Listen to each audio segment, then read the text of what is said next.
Welcome back to the video here, to the channel even I should say, reposition my mic sorry, and we're just going to go into the creative meeting here before we go ahead and book the show. Oh wow, our #1 franchise player is Bobby Roode, who is currently 39 years old. He has an extremely impressive start and presence and extremely impressive charisma. Okay, this is somebody who I should be looking at pushing obviously more as a singles competitor, as well as James Storm, who is #2 franchise player, which is fantastic. I didn't think that they would have that much impact coming in.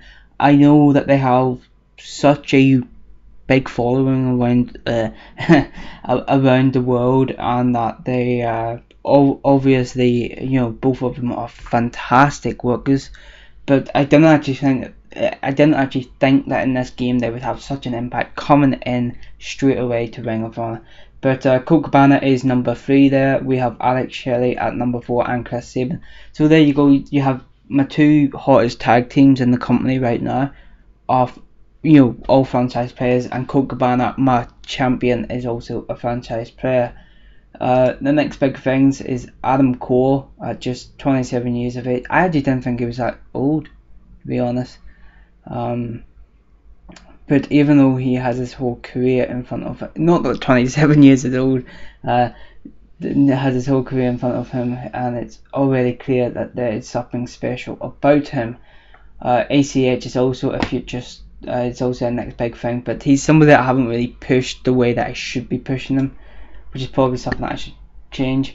Raymond, the hot prospects: Raymond Rowe, ACH, Noam Dar, Mandy Leon is a hot prospect. That's good. Cal O'Reilly, Talk the Talk, our best guys in the mic: James Storm, Bobby Roode, Colt Cabana. Oh, I don't know if you know that I signed him yet, but we got Drew Galloway. Showstoppers is Jay Lethal, Chris Sabin, Alex Shelley, Frankie Kazarian, Bobby Roode. We have Ring General. Oh shit, I didn't realise that so much time had passed in this video so far. But yeah, so we'll just go through quickly who's hot. Yeah, well, they've all been pushed pretty well. Time Decline, unfortunately, yeah, for Colt Cabana and Hidden Gems. No, oh, I don't know. Close that down, and you're not gonna respond.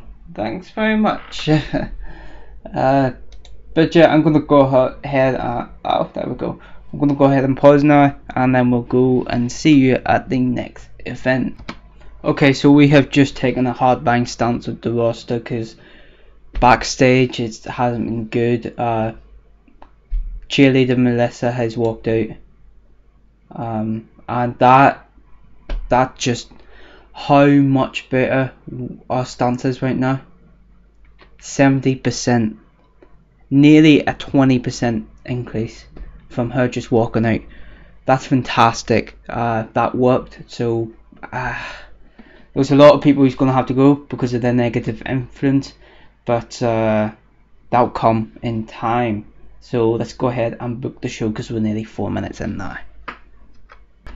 The show has been booked, so let's go ahead and show you it. And we actually have a pre-show match in this here one because we haven't had one of them in a wee while. And what a way to start off the show with a pre-show match. We decided to put in James Storm since we're going to be paying him anyway for doing a video, but you know, him and Bobby Roode aren't actually going to be competing, so I thought why not use one of them. So we stuck James Storm in a match with Frankie Kazarian. 71 performance from Frankie Kazarian, who apparently all of a sudden is not suited to his gimmick, so I need to change that up. And James Storm had an in-ring performance of 83. But we start off the show when we see Alex Shelley walking into the arena, and Kevin Kelly catches up with him and says, in the Japan show we saw you pin Colt Cabana. Is there anything going to come of that? And Shelley just kind of like, well, you're just going to have to watch the show tonight, and I will be addressing that situation.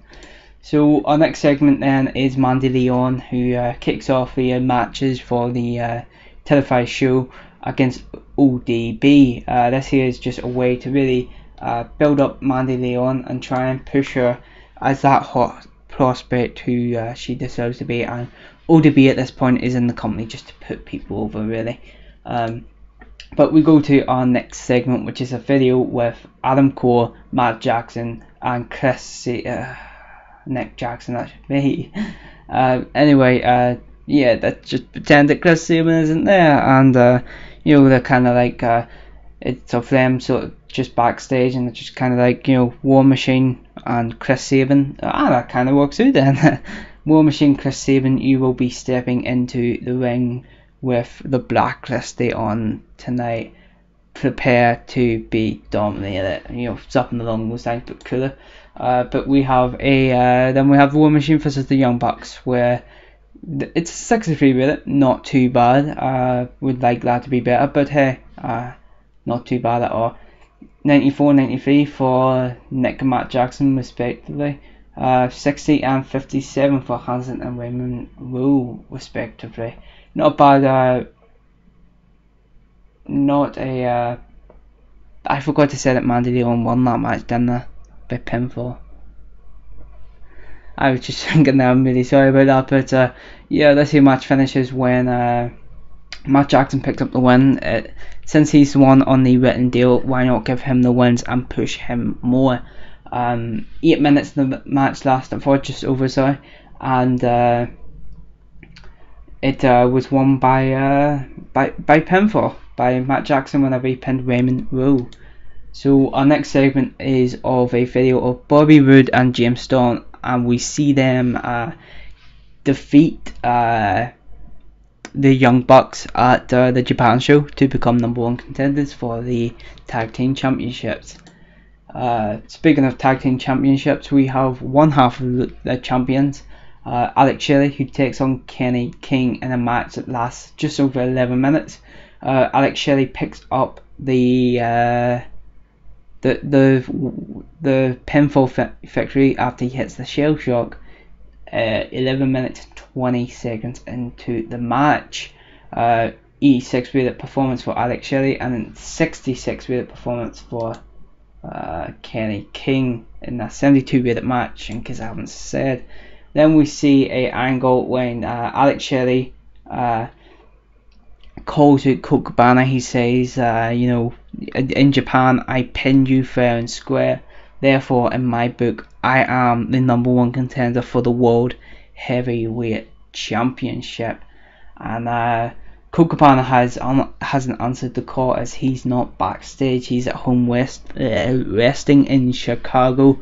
But yeah, that definitely something's going to come of this, I promise. Just pause here as we book an angle. So that is an angle booked for our next TV show. Next segment then is our main event. It's Adam Cole takes on Chris Sabin, and Adam Cole actually defeats Chris Sabin in 13 minutes by pinfall whenever he hits a super kick. 72 rating by Adam Cole, and an 81 rating with Chris Sabin. Now, just quickly, the reason why Adam Cole has not become the #1 contender for Chris Sabin's Tag Team Championships is because he hasn't got a tag team partner. Otherwise, if it was a tag team match, then yes, that tag team would become #1 contender. Just in case you were questioning my logic earlier. End the show. 71 rating. That's what we need to be hitting every single time, because that's just going to help us grow our business, help us grow our audience, and ultimately try and make more money, because that is where we lack significantly, is finances. We have just received a rating for Ring of Honor Wrestling, 1.06, which I believe is improved. Broadcasters, right? I don't know if I'm going to the right place. Where am I going? No, I'm not, apparently. This is embarrassing. Oh, I know it. History, show history. That's us.